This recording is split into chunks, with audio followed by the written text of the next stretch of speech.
Hey everyone, Karen the Warp Spinster here. Thanks for spending some time with me today. I'm glad you're here.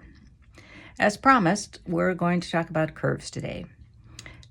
A disclaimer first, I do not claim to be the world's expert on doing curves. I love curves, I do a lot of curves, so I'm going to show you 3 methods that you might try out as you are doing curves. Now I know there are some of the viewers out there, some subscribers who are lovers of curves.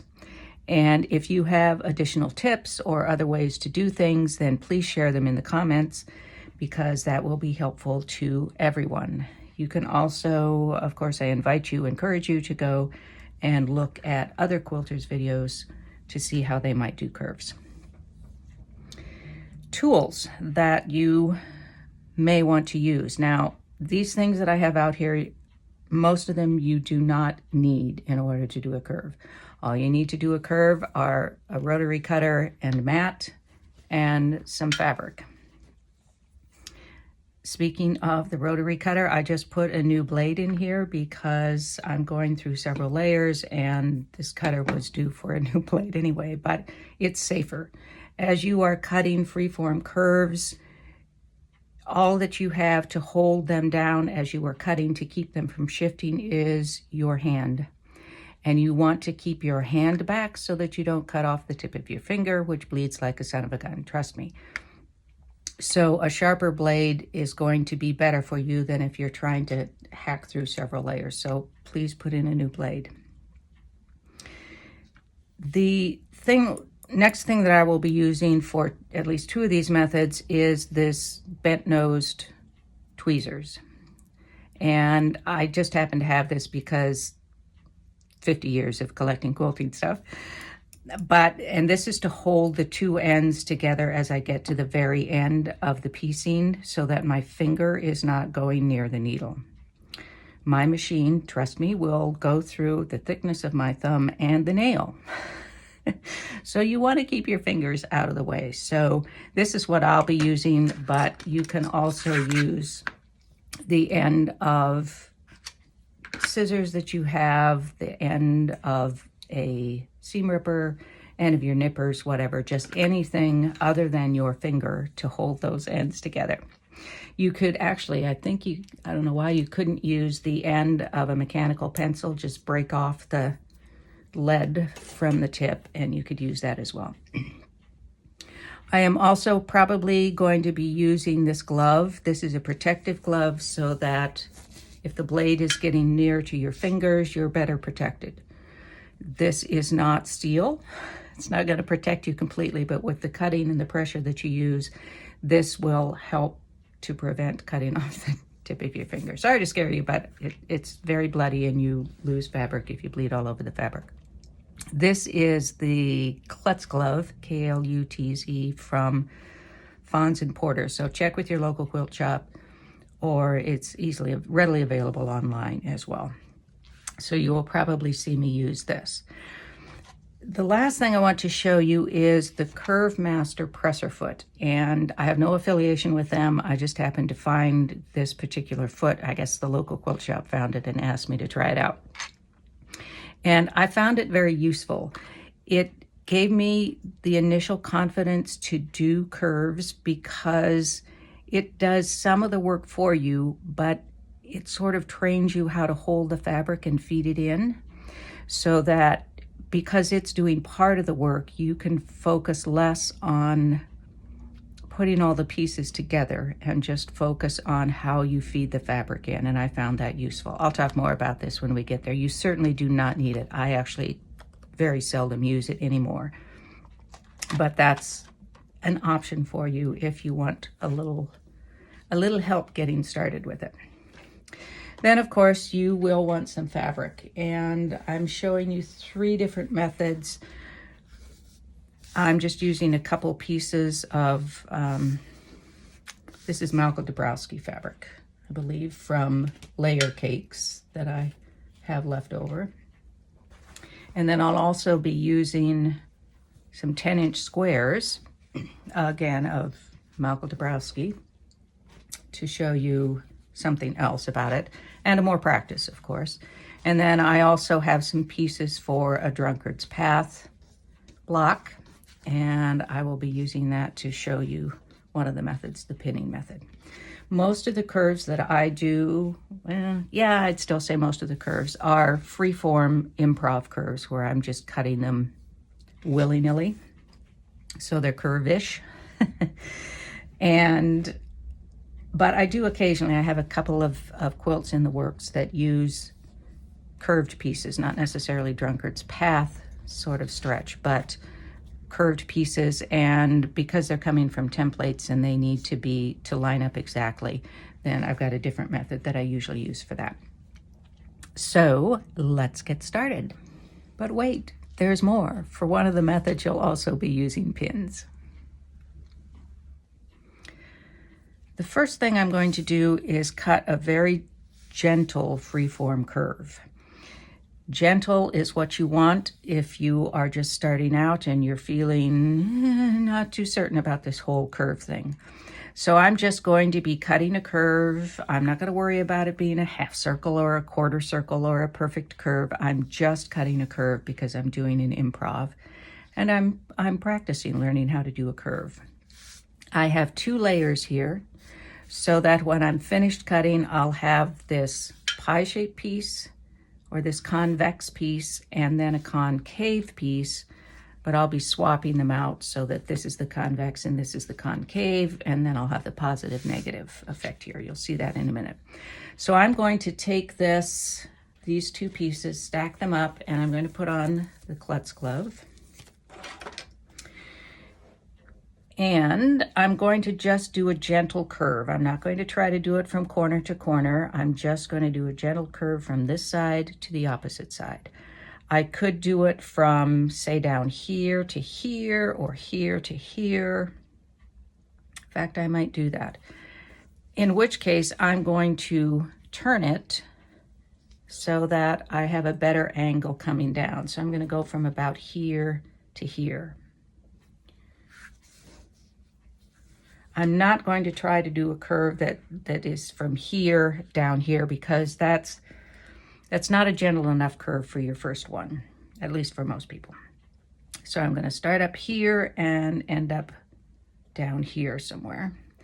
And I've got my glove on. The other thing that you can do to at least help is to use a straight edge ruler and just hold it like this, which at least is going to keep it shifting too much from there. But I recommend a glove, or at least keeping your fingers way back. And you'll notice as I start to cut here, this isn't too bad because I've got just 2 layers of fabric. But if you start cutting more layers, you're going to find that the fabric starts to shift more. And rather than risk your fingers getting up really close there, you can stop, smooth, pat things down a little bit, and then go back to the curve. And there's the curve that I'm going to use. Close your blade as you set it down. Now, I have a pretty gentle curve here. You could make it as gentle as you like. Now I'm just going to pick up this convex piece and put that underneath. So now I have, begin to think I've got 2 blades in there. It's doing kind of a funny sliver thing, but I did check for 2 blades. I'll double check that here. I'm getting these slivers instead of straight cuts, which leads me to believe that for some reason there are 2 blades in there.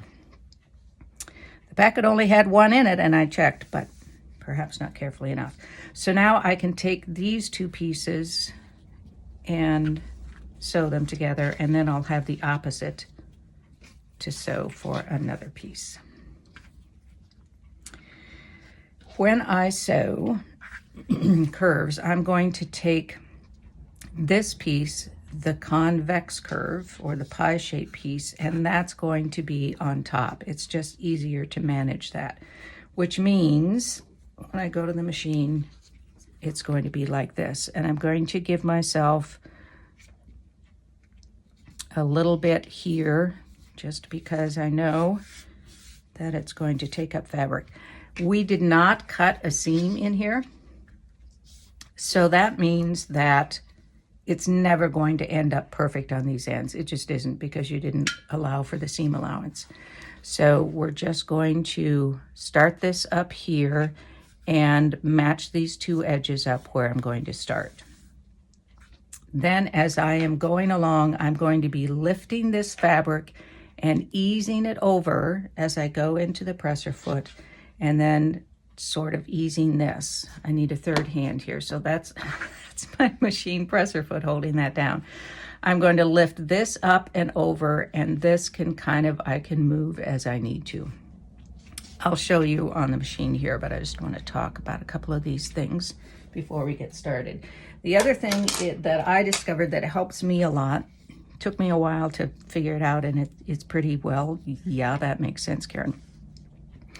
Ordinarily, when I am sewing a straight seam, I am watching the front of my presser foot. I move my needle so that this edge is going to be 1/4 inch, and I watch the front of this presser foot so that I know that I'm feeding my fabric in at a straight angle, and by the time it gets to the needle, it's going to be 1/4 inch apart, or from the edge.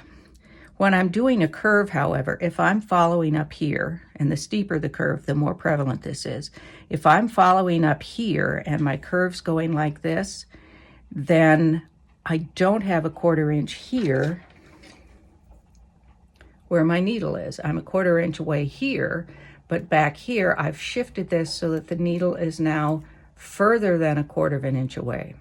So when I'm sewing, I want to watch the edge of the presser foot at the point where the needle is, not at the front of the presser foot. And again, the steeper the curve, the more you want to watch that. My third tip really is to just go slowly and take your time with it. As you get better at it, you can start moving faster, and you won't need to stop and shift as often. I can usually do a seam without stopping and shifting, unless it's a pretty steep curve. If you have a needle down position on your machine, I suggest you use that. So mine, I have a FOF, and when I stop, then the needle is in the down position and the presser foot lifts up a little bit so I can shift. Even if you don't have that function or the needle down function, if you find that the fabric is gathering up and it's getting away from you, just manually put your needle down, and then you can shift. Be sure you put your needle down so that everything stays put, and when you start again, you're going to be starting in the same place as you stopped. So in other words, just go slowly, take your time, give yourself some grace if you don't get it right the first time. One of the nice things about this improv curving is that it's not a perfect curve to begin with. So I mean, you're not expecting a lovely half circle going on. It's not going to be that perfect sort of portion of a circle. So now I'm going to take this to the sewing machine, and I will do my best to position the camera so that you can see what I'm doing.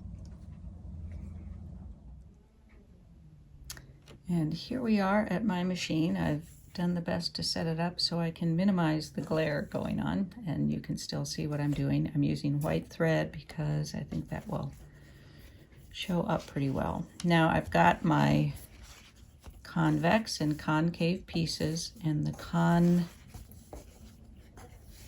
piece is going to go on top, so the pie shape goes on top. And I'm just going to line up the beginning of that edge. I'm going to use needle down on my machine, but you can do the same thing by just manually lowering your needle if you need to. The camera and stand are practically in my lap, so hopefully I won't be doing too much jostling as I go along. I want to make sure you can see what I'm doing. So now I'm going to, I have my needle set so that 1/4 inch is along this edge. And this paper that I've laid down to eliminate glare is going to make it a little harder for me to feed this through. So we'll see how this goes. And trying to keep my hand out of the way. Professional videographer, I am not. All right, I'm going to do a couple of stay stitches at the beginning just so that as I'm shifting things, I'm going to go forward and back to straight stitches. Now again, I'm going to be watching this edge where my needle is rather than this front edge. This is a gentle enough curve. It's probably not going to make a big difference, but good habit to get into. And I'm going to lift this up with my left hand. My right hand is going to be guiding this. Yours will probably be easier if you don't have a piece of paper under your fabric. I'm not stretching, I'm not pulling. This is serious straight up bias. Straight up, that's not right. Serious bias. So I want to make sure that I'm not yanking on this or shoving it over there. I'm lifting it up and moving it over as I stitch. We'll see how this goes with this paper down. I have to get some clear plastic. Now I'm watching the edge right here across from the needle. Just lifting this up if I need to. I've sort of got this lifted too so that I can get those to meet if I need to, but mostly I'm concentrating on this top, just lifting it up and delivering it over to the side. I'm not stretching it, I'm not forcing it, I'm just moving it. And fortunately, my needle will go up a little bit as I stop, or the presser foot will go up a little bit. And I'm just watching the edge there, trying to watch the edge with the camera in my lap, and just moving it over as I need to. As it looks like it's going to be a problem, I can stop and lift it up. I'm going slowly. Once you get practiced, you are not going to need to do all of this, especially on a gentle curve. You'll be able to just lay it over there and do the stitching. So you can see I'm still going slowly, but I'm not doing the stop and shift thing as much because I'm getting used to this gentle curve. I'm not moving this over too far ahead of time. I'm just sort of moving it as I go, and as I see I need to start matching it up. Now, I do start matching the fabric up toward the front as I can see what's coming, but when I'm stitching, I'm actually making sure that I'm watching the edge of the presser foot back by the needle. But up here, I can start to gauge how I'm going to have to move that and start to move it.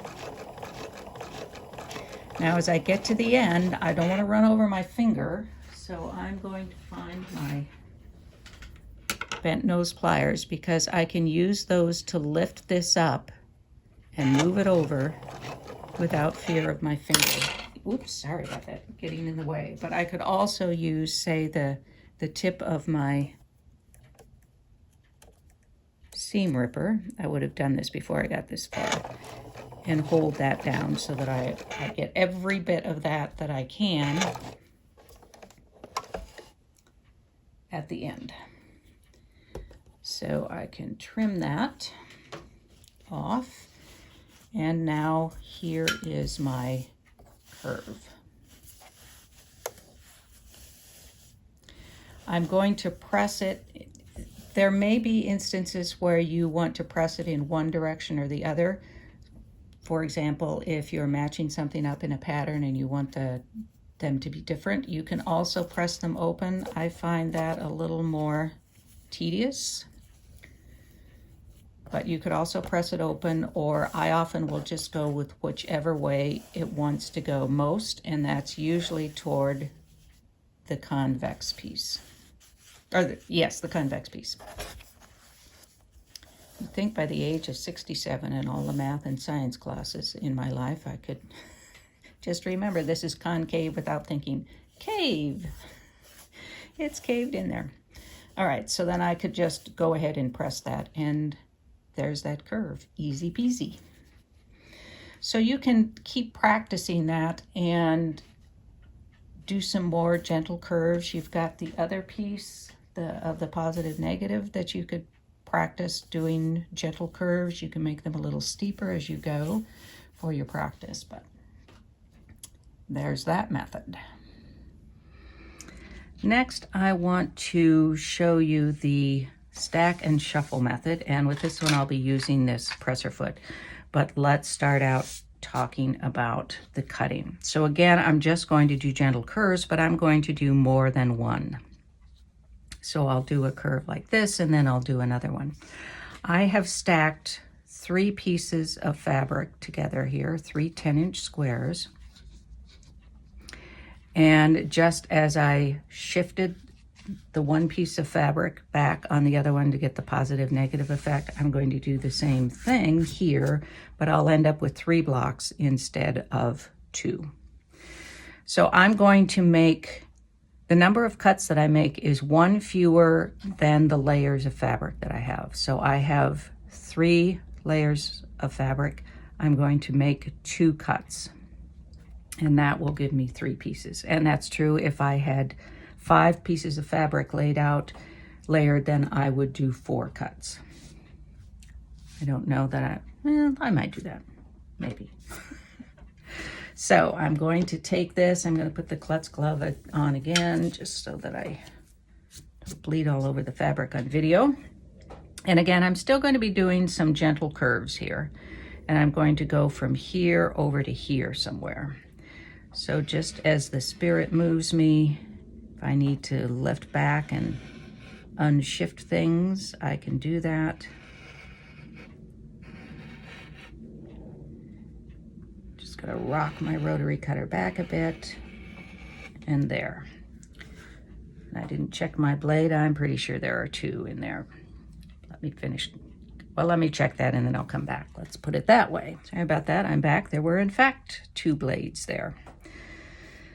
This cut should be a whole lot better. Now I'm going to do another cut, again going from here somewhere to here somewhere. It may follow this pretty well, it may not.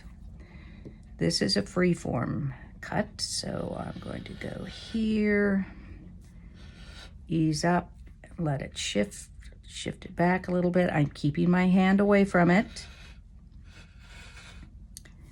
and straightening a little bit as I go, since this isn't a perfectly matching curve anyway. That's okay. Now I have 3 stacked here, so I'm going to take one, this top one, and move it to the bottom. But now I still have 2 red ones here. If I take one and put it at the bottom, then I have 2 of the same. So I'm going to take 2 of this one, shift those to the bottom, and now I have 3 separate ones, and no matter where I go in this stack, the 3 are going to be different fabrics. And you've probably seen this before. I've seen it done with wonky stars and trees and curves and all kinds of things, so this probably isn't your first introduction to that. And now we're going to take these 2 pieces and sew them together, and again I'm going to have the convex on the top and sew it. Now you can do this with no pinning, just lifting the fabric over and no special presser foot, or if you want to try this out, it's the Curve Master presser foot, and it comes with this away from the microphone so you don't hear it rattling around. It comes with a lot of different attachments, shank attachments. So these, whatever kind of machine you have, let me find a dark fabric here, whatever kind of machine you have, this attaches. So where it screws in, the shank screws in, you're going to attach this, and then everyone uses this same foot. So I have the shank for my FOF on here, but they will all use this particular foot. It's the shank that changes. And the package tells you which adapter to use for each particular machine. If you have a Bernina machine, you have to get from your Bernina dealer an additional attachment, an additional adapter. And unfortunately, they don't tell me what it is, and I don't have a Bernina machine. But your Bernina dealer should know what you need. So you'll just need an additional adapter for Bernina. But it's got all kinds of, you've got Singers and Brothers and Kenmores, all kinds of things. So Lots of choices. And this, I am just going to remove my the shank that I already have on my machine and replace it with this one. So I will endeavor to show you that on my machine, and we'll get started sewing this. Now I'm going to set up my machine with that presser foot, and when I went in to get my screwdriver, I actually found my stylus. And this baby's pointy, I'll tell you that. But I also found the stylus to use on my machine for selection because I have a touch screen.